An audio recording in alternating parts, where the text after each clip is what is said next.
يؤتي الحكمة من يشاء. السلام عليكم ورحمة الله وبركاته. نحمده ونصلي على رسوله الكريم. أما بعد. এই দরসে আমরা আলোচনা করব 20 নম্বর মূলনীতি সম্পর্কে।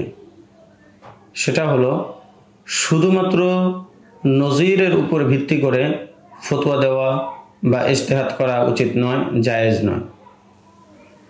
মূলনীতিটা হলো যে যদি কোনো মাসালা সম্পর্কে উলামায়ে মুতাকাদ্দিমিন এবং ফুকাহায়ে মুতাআখিরিন থেকে কোনো কওল বা রিওয়ায়াত না পাওয়া যায়, তাহলে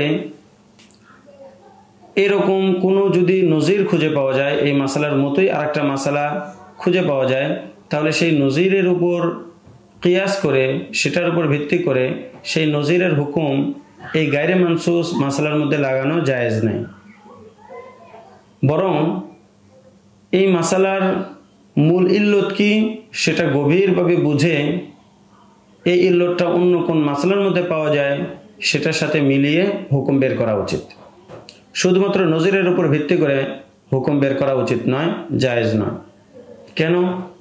কারণ হলো বাহ্যিকভাবে অনেক সময় দুইটা মাসালা দেখতে হুবহু এক মনে হলেও সেটার মধ্যে অনেক সূক্ষ্ম পার্থক্য থাকে, যেটা সাধারণ একজন মুফতির পক্ষে বোঝা সম্ভব নয়।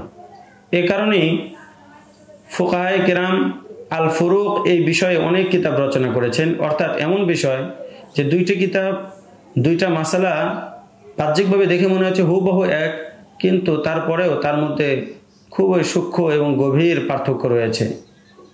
তো এই দায়িত্বটা যদি সাধারণ একজন মুফতিকে দেওয়া হয় এবং সে শুধুমাত্র নজিরের উপর ভিত্তি করেই মাসালার হুকুম বের করে ফতোয়া দেয়, তাহলে তার থেকে অনেক বড় ভুল হয়ে যাওয়ার সম্ভাবনা রয়েছে।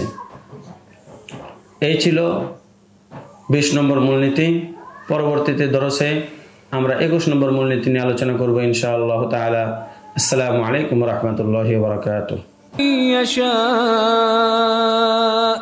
ومن يؤت الحكمة فقد أوتي خيرا كثيرا وما يذكر إلا أولو الألباب.